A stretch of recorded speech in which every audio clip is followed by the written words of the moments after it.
Boa tarde, amigos e amigas, sejam todos bem-vindos a mais uma reunião pública da nossa casa. Boa tarde na quinta-feira, boa noite aos amigos do YouTube que vão assistir pelo nosso canal, sejam todos bem-vindos. Bem, amigos, então para iniciar a nossa reunião de hoje, nós vamos fazer a leitura do nosso preparo, convidar a nossa amiga Andréia para fazer a leitura do livro Vinha de Luz.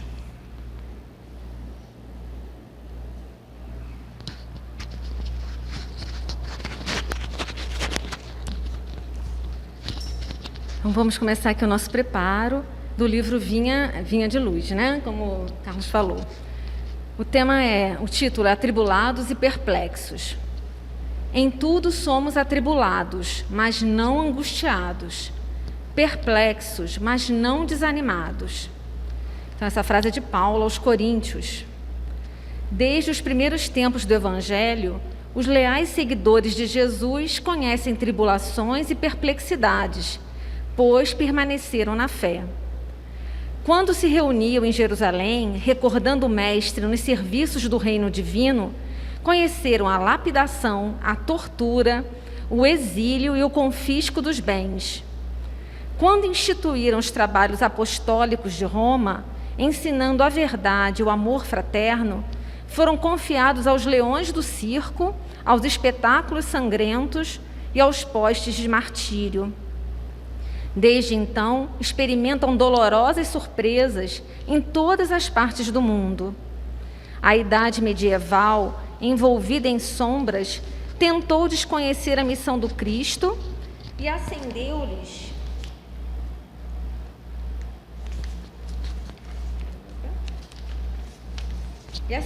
fogueiras, conduzindo-os, além disso, a tormentos inesperados e desconhecidos, através dos tribunais políticos e religiosos da Inquisição.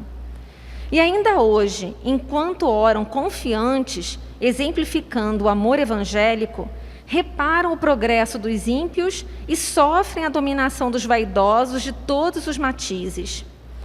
Enquanto triunfam os maus e os indiferentes nas facilidades terrestres, são eles relegados a dificuldades e tropeços à frente das situações mais simples. Apesar da evolução inegável do direito no mundo, ainda são chamados a contas pelo bem que fazem e vigiados com rudeza devido à verdade consoladora que ensinam. Mas todos os discípulos fiéis sabem, com Paulo de Tarso, que em tudo serão atribulados e perplexos, todavia jamais se entregarão à angústia e ao desânimo. Sabem que o Mestre Divino foi o grande atribulado e aprenderam com ele que da perplexidade, da aflição, do martírio e da morte, transfere-se a alma para a ressurreição eterna. Que Jesus esteja conosco. Obrigado. Bem, amigos, depois da nossa leitura do preparo, vamos então fazer nossa prece inicial. Sintonizar nossos pensamentos no nosso Pai Celestial, no nosso amigo e guia e modelo Jesus Cristo, em toda a espiritualidade amiga, sempre presente conosco, desde o nosso amanhecer, nos intuindo, nos orientando da melhor forma possível. Agradecemos, Senhor, esta oportunidade de podermos abrir a nossa casa para um estudo presencial, iniciando com todos os protocolos de segurança, Senhor, mas estamos aqui de bom coração, como bons ouvintes da Tua Palavra. Que possamos, Senhor, sair daqui um pouco melhores do que entramos, que possamos aprender um pouco mais do Evangelho, da nossa doutrina espírita, e que, mais importante, Senhor, possamos praticar verdadeiramente o Teu ensinamento de amor, de carinho, de afeto ao nosso próximo. Que a gente consiga, com todas as ferramentas que o nosso Pai Celestial nos dá, melhorarmos nessa encarnação e evoluirmos moralmente e espiritualmente. Agradecidos por mais esta oportunidade de estudo, Senhor, damos então a nossa reunião de hoje como aberta. Que assim seja, graças a Deus. Bem, amigos, então hoje nós temos o nosso companheiro Raulino, trabalhador assíduo da nossa casa. Ele fará o estudo de hoje do Espírito de Verdade, o tema O que buscais? Então, Raul, a palavra é toda sua, um bom estudo para todos nós. Eu vou me sentar ali para ser mais um ouvinte, depois no final eu retorno.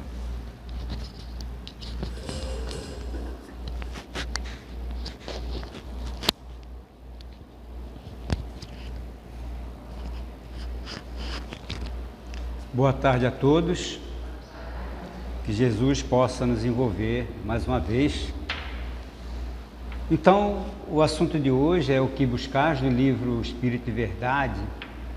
É um livro que tem mensagens de diversos espíritos, e essa mensagem é de Emmanuel, que ele fala o que buscais. O que buscais é uma passagem que, quando Jesus, após ser batizado por João Batista, à margem do Rio Jordão,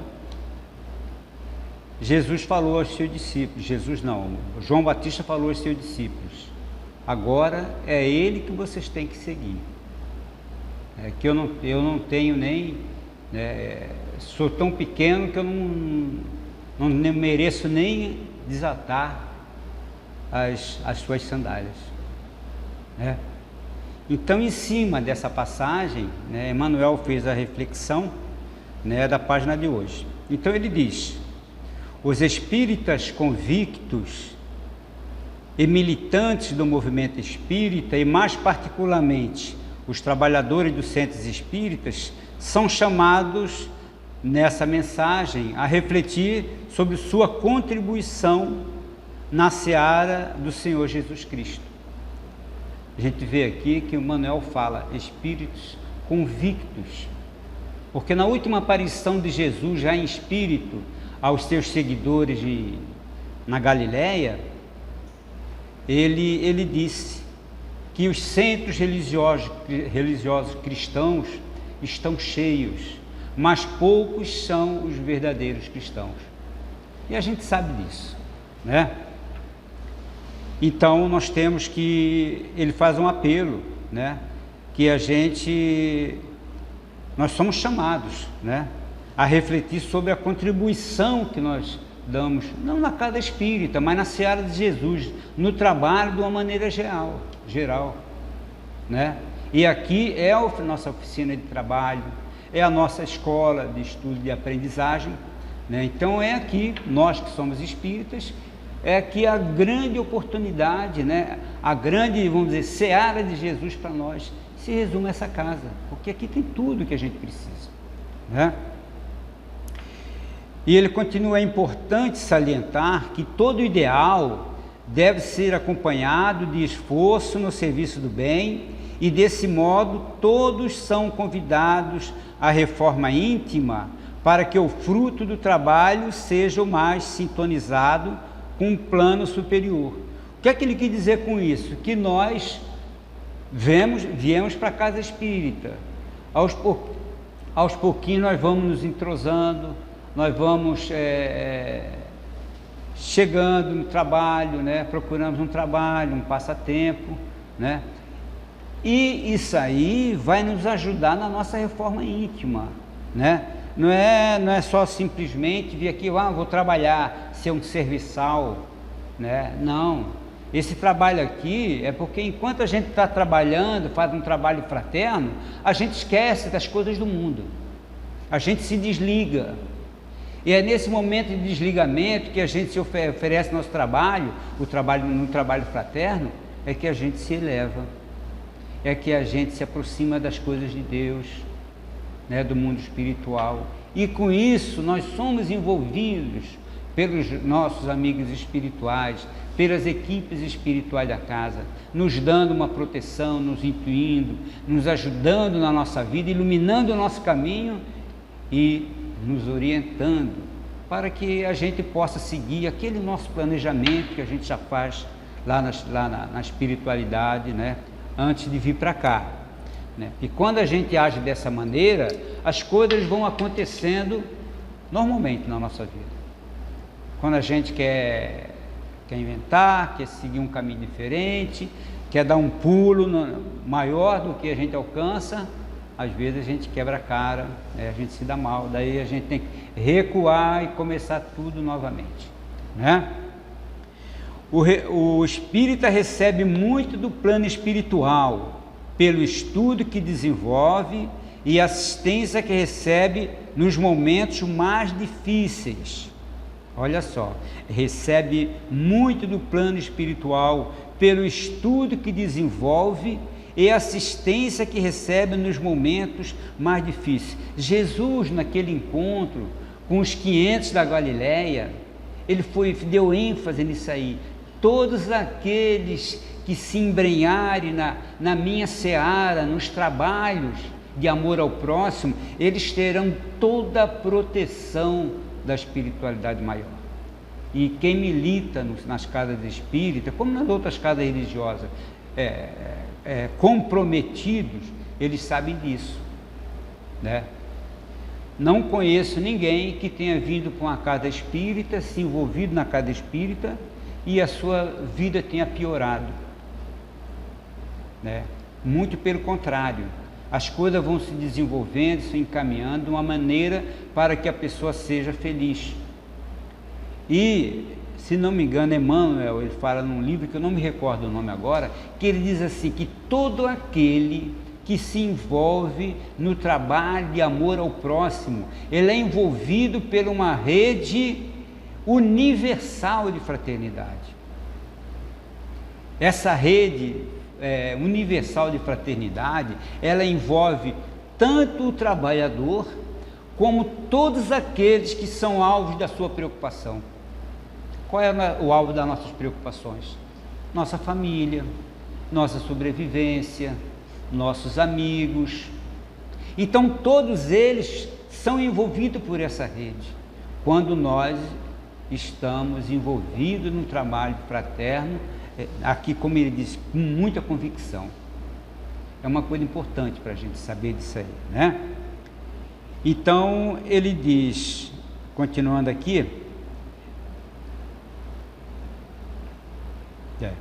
então o espírita recebe muito do plano espiritual pelo estudo que desenvolve e a assistência que recebe nos momentos mais difíceis, e portanto não pode pretextar que haja errado simplesmente porque não é espírito superior. Não, muita gente diz, eu errei porque eu sou um espírito de terceira ordem.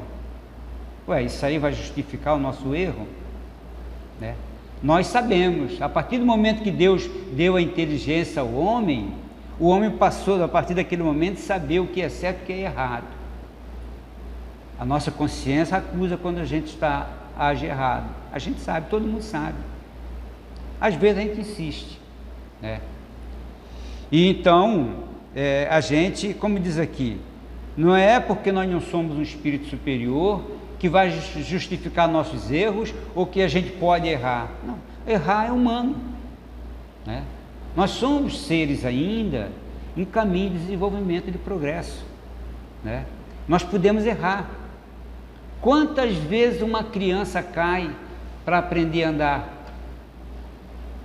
né? Dá um passo, cai, dá outro passo, e nós somos assim também. Jesus ainda falou que nós somos crianças espirituais, nós podemos errar, agora não podemos errar sempre, cometer o mesmo erro. O que é que ele dizia àqueles que ele disse, tua fé te curou, né? O que é que ele dizia para eles?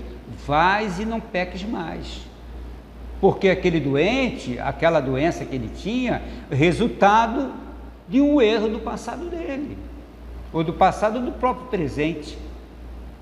Jesus falava, não peques mais, Jesus, vais e não peques mais, quer dizer, você não erra mais, procura não errar, né? Então essa nossa vontade, essa resignação que nós temos que ter diante das nossas lutas aqui, é uma coisa muito importante para nós, né?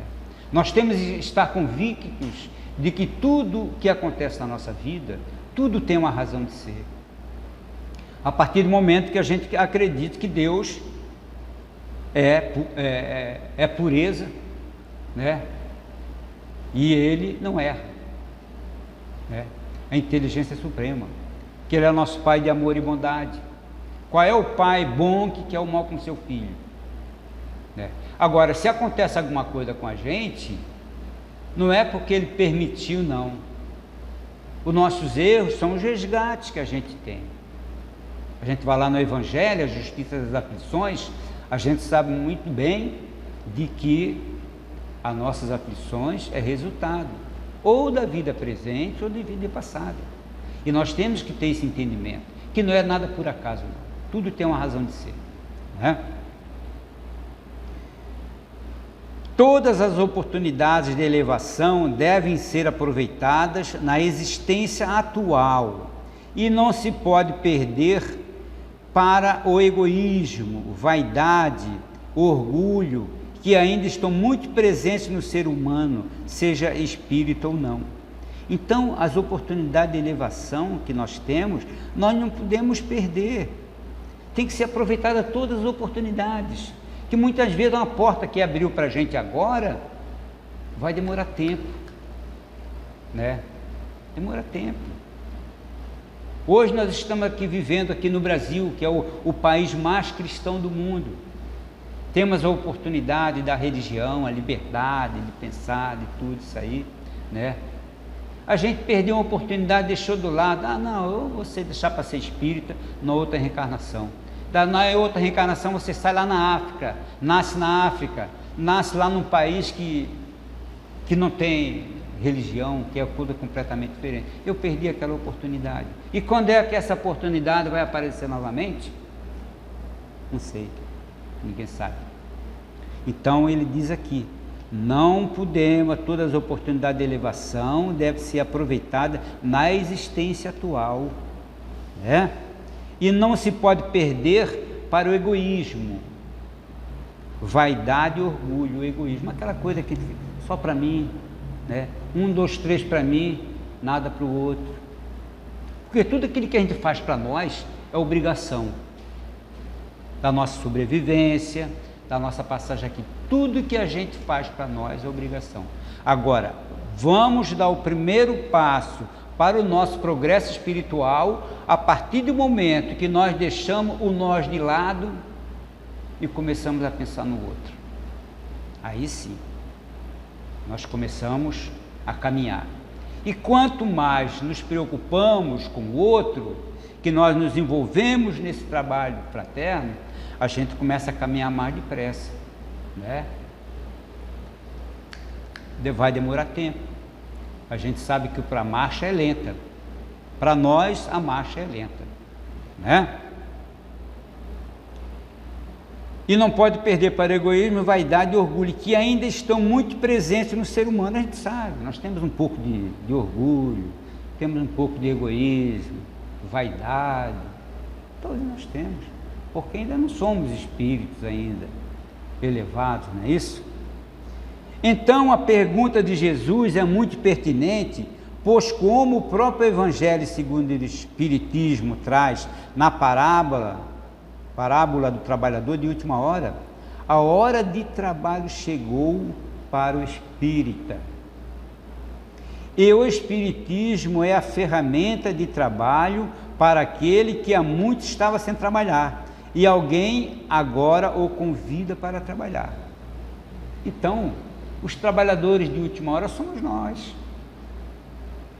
né? Passaram as religiões todinha, né? E o Espiritismo, quando chegou, se alastrou e está crescendo. E a espiritualidade, Jesus espera muito de nós, né?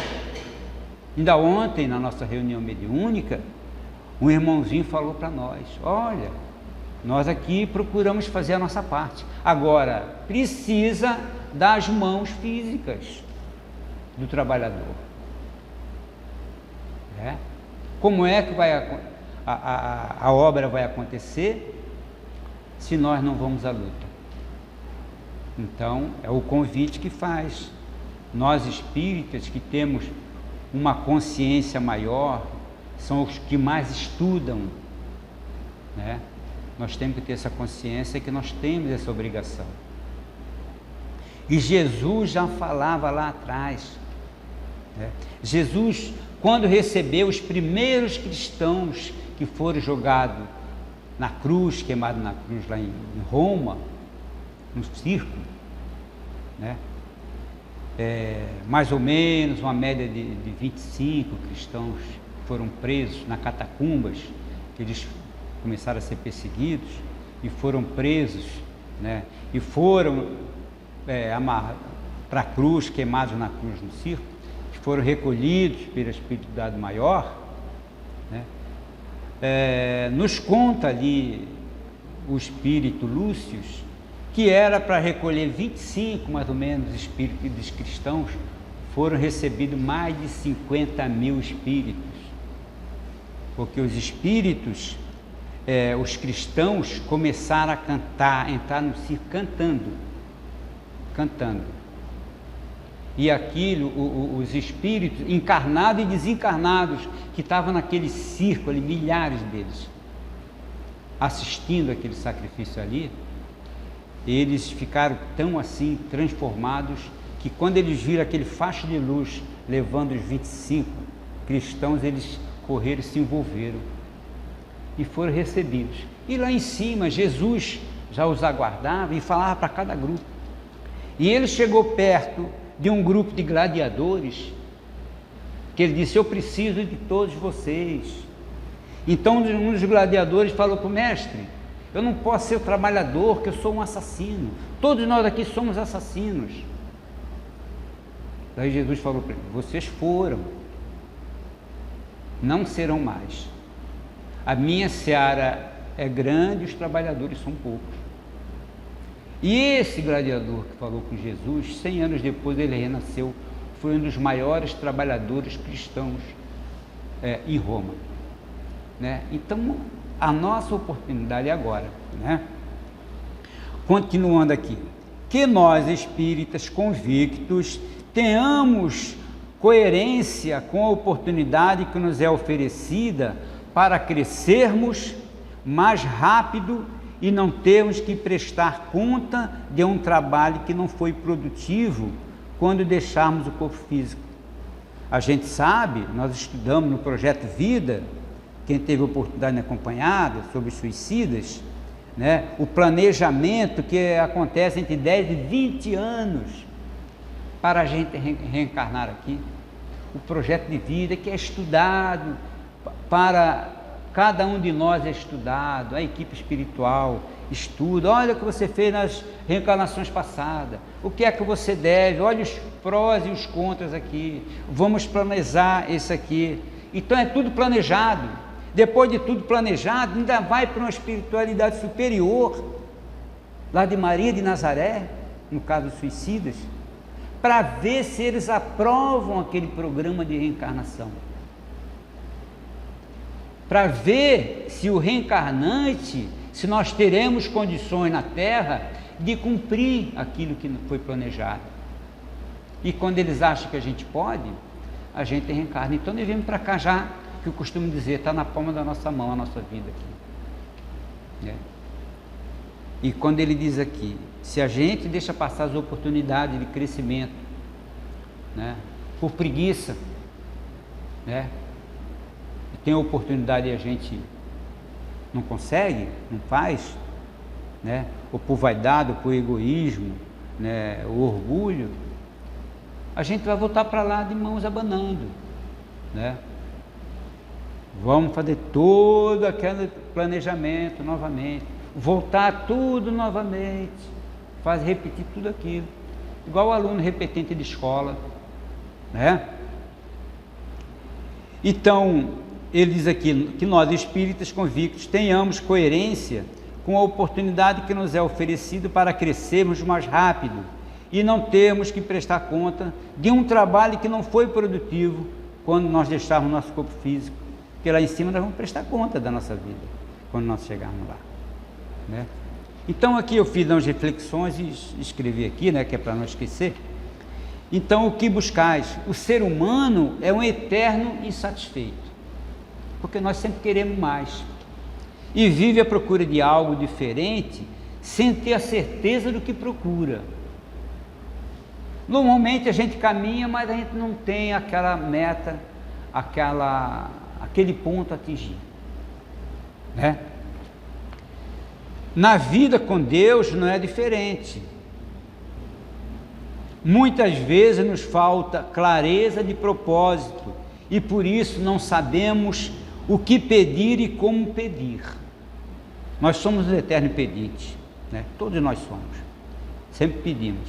Esquecemos de agradecer, né, por tudo aquilo que Ele nos dá. A gente não reflete e não pensa em tudo que Deus nos dá de graça, porque a gente já recebe desde pequeno, esse ar que a gente respira, né, tudo na nossa vida, tudo aquilo que a gente não compra, que vem de graça para a gente, que Deus nos dá, né? Esse sol aí, né? O sol, o ar, tudo, tantas coisas, a alegria, a saúde, a felicidade na nossa vida, né? Quando nós envolvemos na página, somos envolvidos pelaquela rede, e a gente vê que a nossa vida está caminhando, a nossa família está feliz, não está doente, está todo mundo bem, e a gente pode caminhar, é igual um jogador de futebol, ele tem empresários, tem tudo, para cuidar de tudo que é dele, ele só pensa no futebol. E a espiritualidade, quando nós nos envolvemos com o trabalho fraterno, é a mesma coisa. Praticamente nós não temos trabalho com mais nada, quando nossa sintonia, quando a nossa convicção é o nosso trabalho, né? Sabemos que Deus está presente na vida de todos nós, mas a sua presença é sentida somente naqueles que o buscam e que se aproximam com fé, né? Muita gente diz, Deus esqueceu de mim, mas quem se aproxima de Deus? Deus está lá no mesmo lugar, está aqui, está dentro de nós, né? Jesus falou, vós sois deuses, nós somos deuses também. Mas quem que pensa isso na hora do sofrimento, na hora da aflição que nós temos que passar, né? Então a gente esquece. Os que não buscam ficam abandonados, mas o anjo de guarda está ali do nosso lado, está lá de prontidão. Não tem no livro Nosso Lar, né, que André Luiz ficou 8 anos lá na espiritualidade, lá no umbral, isolado lá, sozinho na escuridão. Ele achava que estava sozinho, mas nada. O anjo de guarda dele estava ali do lado dele. Só o dia que ele começou a pensar, que a mãe dele, lembrou que a mãe dele levava ele pequenininho pela mão para a igreja, daí ele começou a refletir, e aí ele viu o anjo de guarda dele. E assim somos nós. Quem pensa no nosso anjo de guarda? Nas horas das aflições, nas horas da dificuldade. A gente quer resolver, né? Quer resolver, mas a gente, poucas vezes a gente pensa. Mas recebemos tudo que buscamos e pedimos. Será que tudo que pedimos é o melhor para nós? Nós temos a consciência de tudo que nós pedimos? Paulo de Tarso dizia, tudo nos é lícito, mas nem tudo nos convém. Tudo a gente pode, mas nem tudo nos convém. Abri um parênteses aqui, eu fiz uma vez que eu tive com um grupo lá na Mansão do Caminho, por sorte nossa, o Divaldo estava lá, que ele nunca está, né? Naquele dia ele estava. Aí fomos assistir uma palestra dele, e depois da palestra ele se sentou com um grupo assim, né? E a pessoal fazer pergunta para ele, né? E eu fiz uma pergunta para ele, Divaldo, por que é que na maioria, muitas coisas que a gente procura, o nosso sonho, a gente procura alcançar uma coisa e a gente nunca alcança? Daí ele me respondeu assim, por causa da preguiça. Eu confesso que eu não gostei, fiquei com a raiva dele danada. Mas eu vendo esse trabalho aqui, agora eu refleti que ele poderia ter dado uma resposta. Você não alcança determinada coisa que você procura porque não lhe convém. Muitos de nós jogam na loteria esportiva. Quem de nós que não quer ganhar na loteria esportiva? Tem gente que diz, eu não queria ganhar. Mentira. Né? Por que a gente não ganha na loteria esportiva? Porque não nos convém. Né? A gente vê, será que todas as pessoas ricas do nosso planeta são felizes? Claro que não. Temos um exemplo agora, o próprio Schumacher, um homem que foi 8 vezes campeão mundial, tem uma fortuna, está lá, tetraplégico.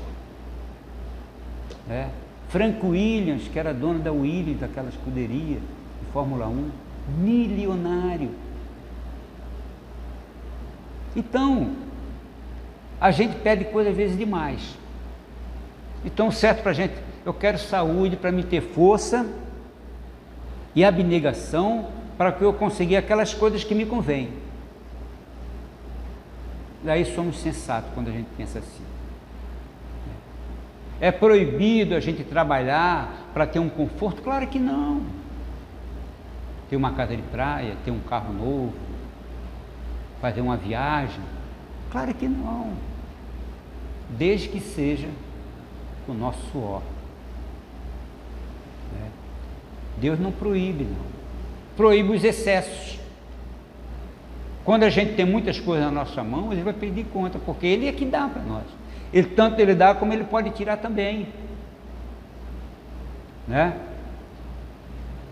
Nós vamos prestar conta. O que é que você fez daquilo que foi jogado nas tuas mãos? Aquilo que você teve a oportunidade de ganhar e você não fez nada pelo próximo. Aí entra o egoísmo que nós falamos antes. Só para mim. Né? Então é por isso que Paulo falou, tudo nós podemos, tudo nos é lícito, mas nem tudo nos convém. Né? Alguns buscam levar vantagem em tudo, né? No egoísmo exacerbado. No texto de Lucas, um homem busca Jesus, encontra Jesus, pedindo que convença o seu irmão a repartir a herança com ele. Um homem chega a Jesus, o meu irmão recebeu uma herança grande, eu quero ver se o senhor consegue convencer ele a dividir a herança comigo. E o que é que Jesus disse a ele? Ao invés de Jesus dar ouvidos ao pedido, ensina que a felicidade de uma pessoa não consiste na abundância de bens que ela possui. Ensina que aquele que procura entesourar para si mesmo, não é rico no reino de Deus. O tesouro na terra não vale nada no céu. É o que Jesus falou. Não angarieis tesouros na terra, que os ladrões roubam, que as traças corroem, mas aqueles do céu que são imperecíveis. Como eu já falei, não é proibido a gente ter bens, ter bem, trabalhar, conseguir comprar coisa para o nosso conforto. Mas olha só, nós podemos dar um pouquinho disso para o outro, para o próximo, que necessita? Claro que podemos. Esse é o caminho certo, né? Então Jesus falou para ele, não é a abundância do tesouro que teu irmão vai ter que vai dizer felicidade para ele, não. Né? E nós a mesma coisa.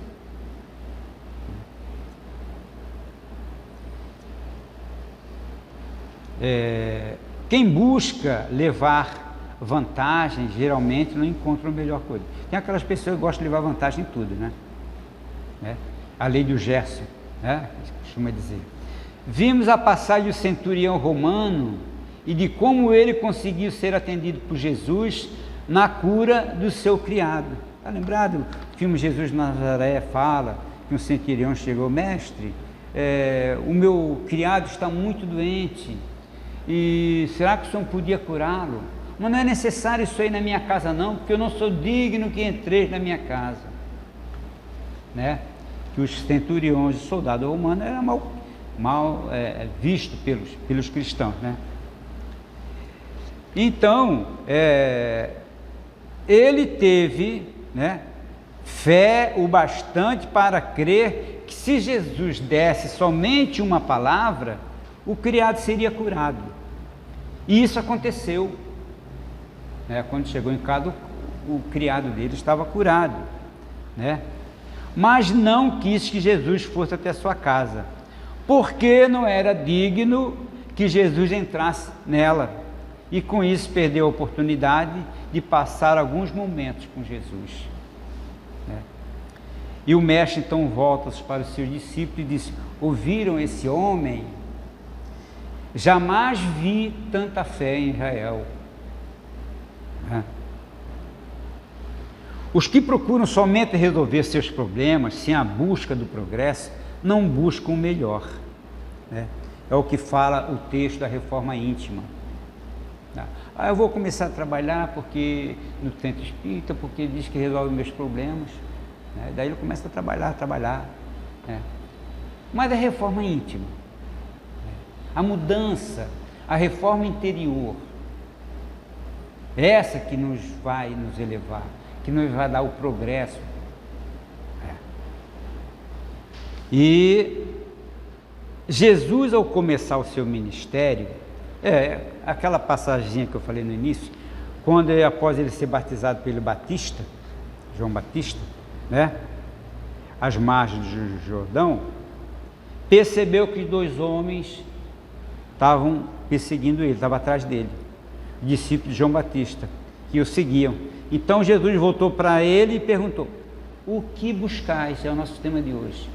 O que é que eles queriam com Jesus, né? Eles responderam: mestre, aonde vives? Quer dizer, Jesus, você vai para onde? Onde é que você mora, né? Que João Batista sabia que João Batista era primo dele, né? Que mais ou menos aí, nasceram mais ou menos na mesma idade, né? Jesus os convida ao lugar onde estava morando e passam o dia com ele. Então, o que buscais, né? Refletindo, por trás dessas palavras, Jesus desejava saber aonde eles queriam ir, onde eles queriam ir. Será simplesmente para segui-lo? Ou queriam algo mais? Queriam sabedoria, queriam conhecimento. E por que eles abandonaram João Batista, que era o mestre deles, né? E agora a pergunta: e nós? O que temos buscado realmente, né? Temos a clareza do nosso propósito? Temos buscado somente resolver nossos problemas, ou temos também buscado uma vida melhor, nos aproximando das coisas de Deus? É uma coisa que a gente tem que refletir. Temos buscado conhecer melhor a Jesus e andar com Ele? Conhecer Jesus não é quando a gente ainda era criancinha, que a gente ia lá na igreja, Jesus, estava ele pregado lá na cruz. Não, não é esse Jesus. Esse aí todo mundo conhece. Conhecer Jesus é conhecer um pouco dos seus ensinamentos, vivenciar, começar a se transformar diante das lições dele. Isso é conhecer Jesus. É que todos nós estamos fazendo aqui. Estamos aprendendo na escola para conhecer Jesus. Nós estamos fazendo, né? E andar com Ele é seguir os seus passos, que nós na doutrina falamos muito. Seguir os passos de Jesus é andar com Ele, né? Procurando se aproximar dos seus ensinamentos. Ajuda-te que o céu te ajudará, e tantas coisas. Não julgueis para não seres julgados, né? Perdoa 70 vezes 7, e tantas outras coisas. Jesus tem uma frase para cada situação da nossa vida. Se a gente procurar nos ensinamentos, cada situação que a gente passa na nossa vida, Jesus deu lá o pitaco dele, deu lá a frase dele, né? E é isso que os 2 homens fizeram, foram os 2 primeiros discípulos dele, né? É tempo de reorientar nossos caminhos, tempo de fazer um balanço da nossa vida. O que estamos fazendo do nosso tempo? Mas é bom lembrar que o calendário da nossa alma não tem começo e não tem fim. A nossa vida não tem começo, não tem fim. A vida do corpo sim, mas do espírito não, né? Não há data marcada para a revisão do nosso destino. Nosso futuro é hoje. Esse tempo que é tão precioso não pode passar em branco. E aí, outra pergunta, o que é que a gente está fazendo hoje? Outra pergunta que a gente tem que refletir. Nosso tempo não pode passar em branco, né? Busquemos então examinar sempre a consciência para que Deus nos mostre onde e quando eu fui mais ou menos cristão. Quando é que eu fiz? Quando é que eu fui mais cristão? Será que eu fui cristão alguma vez? Será que eu fiz alguma caridade assim, que não é normal nas pessoas, né? Onde poderia ter sido melhor? Como fazia Francisco de Assis? Antes de dormir, que a gente já sabe disso, dezenas, centenas de vezes que aqui a gente repete. Francisco de Assis fazia uma análise de todo o dia que ele fez, né? O que é que eu fiz hoje de bom? O que é que eu fiz de ruim? O que é que eu fiz de bom que eu poderia ter feito melhor, que eu não fiz, né? Mas eu vou tentar fazer amanhã, né? Contei alguns tempos atrás aqui que certa vez eu estava num ponto ônibus e vi uma pessoa caída, uma mulher caída, estendida no chão. E todo mundo olhava para ela, como eu também. E ficou, todo mundo olhava. E eu olhei. Peguei o ônibus e fui embora. Depois eu fiquei pensando, gente, eu não tenho o direito de dizer que sou cristão. Podia me abaixar e perguntar, a senhora precisa de ajuda? A senhora está precisando de alguma coisa? Mas eu prometi para mim mesmo que na próxima vez eu iria fazer isso. E não demorou muito tempo. Demorou muito tempo. Moro aqui nessa rua, lá em frente a uma vila.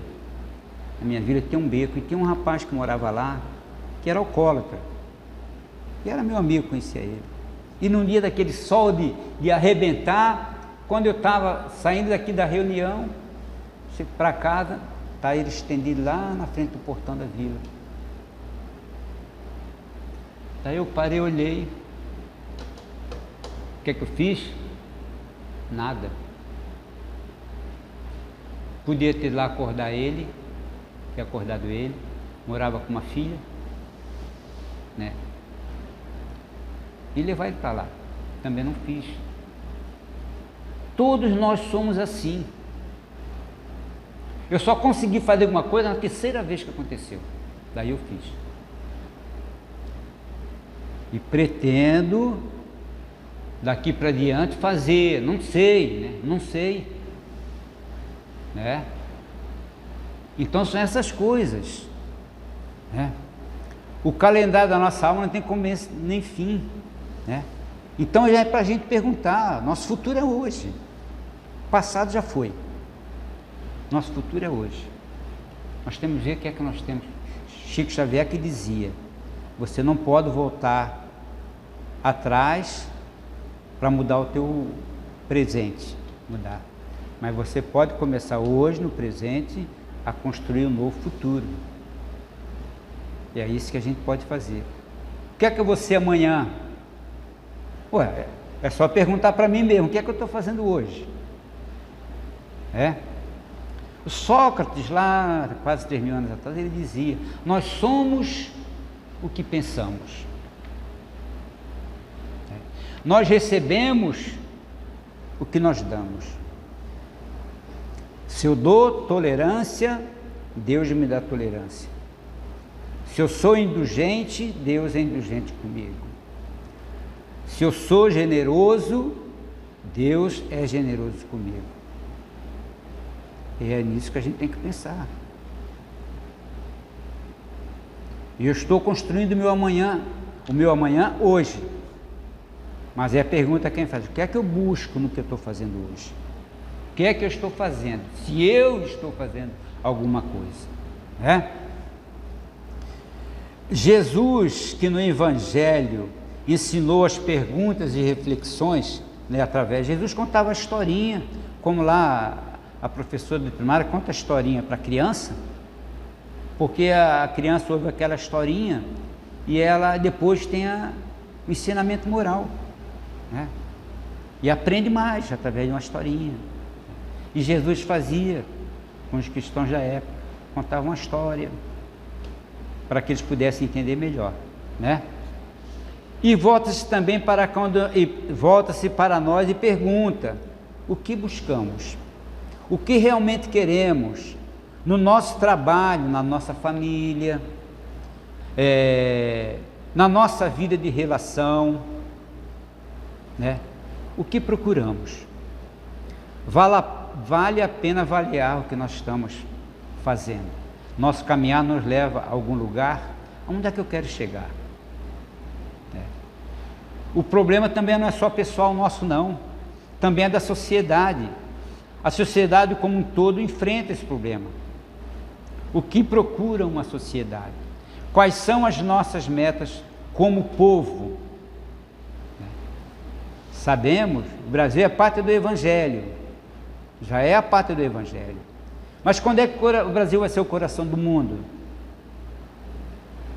Quando cada um de nós modificar.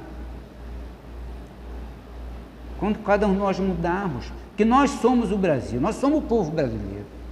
O Brasil não pode ser coração do mundo se eu não mudar, se eu não me transformar. Tem aquela música, a paz do mundo começa em mim. Tudo começa em mim. Através de mim, eu começo a mudar o que está mais próximo, a minha família, os parentes, os amigos, e vai mudando, a sociedade vai mudando, né? E o país muda. Então tem que começar em mim, em cada um de nós. Tem que ter essa mudança, né?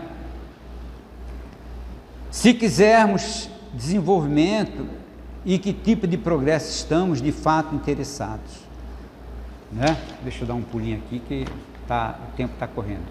Um dos grandes desafios educacionais do nosso tempo é ensinar. Ensinar. O Barbosa dizia que um país se faz com livros e homens. Sonhar.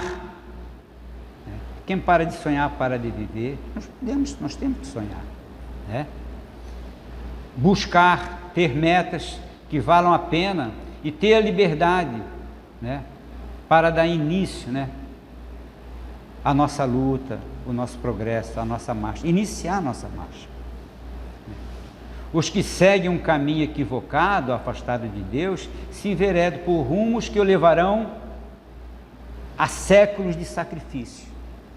Um erro hoje, um caminho errado, pode nos levar a séculos de sacrifício.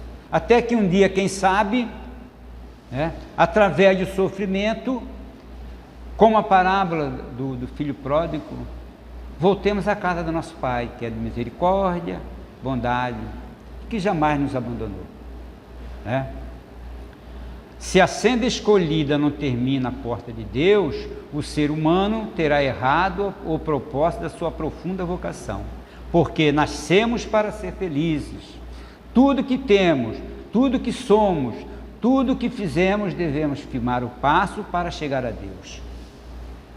O caminho certo é Jesus, guia e modelo da humanidade. Eu sou o caminho, a verdade e a vida, ninguém chegará ao Pai senão através de mim. Essa é a nossa meta, né? Consola constatar que todos os caminhos humanos, por errados que sejam, se cruzam, né? E seguem em direção da verdadeira vida, mais cedo ou mais tarde. Porque Jesus disse, né? Nenhuma das minhas ovelhas se perderá. Então, os diversos caminhos que existem na nossa humanidade seguem em uma direção. Mais cedo ou mais tarde nos encontraremos, como o próprio Jesus falou, em um só rebanho e um só pastor, né? Que tenhamos a coragem de reorientar nossos passos, tendo sempre na consciência a pergunta de Jesus: o que buscais? O que buscamos? Nunca será tarde para responder para nós mesmos e recomeçar. Que Jesus continue nos abençoando.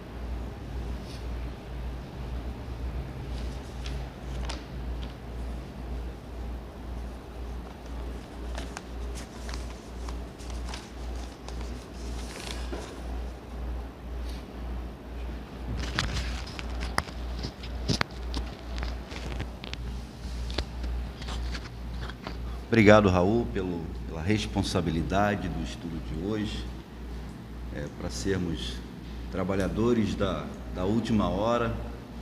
Precisamos abraçar esse trabalho, né, Raul, para que Jesus permita que a gente seja trabalhadores da primeira hora do mundo de regeneração. Então o que buscamos é exatamente esse trabalho nesse mundo nosso, como trabalhadores da última hora. Agradeço a responsabilidade do estudo de hoje, Raul. Vamos agora então para a nossa prece final, para a gente dar por encerrada a nossa reunião. Amado Pai, amigo Mestre Jesus, queridos amigos espirituais, obrigado por mais esse estudo da tarde de hoje, um tema que buscamos, Senhor, em nossas vidas, e que possamos ter o entendimento cada vez mais amplo, mais claro, do que realmente buscamos nessa encarnação, Senhor. Que a gente possa aproveitar o máximo possível dessa oportunidade dada pelo nosso Pai Celestial, colocando a nossa família como uma oficina com todos os instrumentos necessários, nossos filhos, nossos maridos e esposas, nossos parentes, para que a gente possa praticar a nossa paciência, a nossa bondade, a nossa caridade. Começando pela nossa casa, Senhor, e levando todo esse ensinamento para os nossos irmãos, nossos vizinhos, nossos amigos mais próximos e aqueles também que não conhecemos, que merecem todo o nosso carinho e respeito. Pedimos, Senhor, neste momento de pandemia, por todos aqueles que precisam da espiritualidade amiga, do amparo, que eles possam receber todo esse amparo dos nossos irmãos, que possamos manter nossos pensamentos positivos, para que eles também possam continuar com esse trabalho tão bonito de receber aqueles irmãos que desencarnam e que eles precisam ser guiados por uma luz para que sigam em frente na sua vida de evolução moral e espiritual. Por isso, Senhor, estamos aqui presentes com esses pensamentos positivos para sermos esses trabalhadores, Senhor, da última hora, que tanto precisamos nesse mundo hoje de provas e expiações. Agradecido, Senhor Jesus, em Teu nome, principalmente em nome do nosso Pai amado, damos então a nossa reunião de hoje por encerrada. Que assim seja, graças a Deus. Amigos,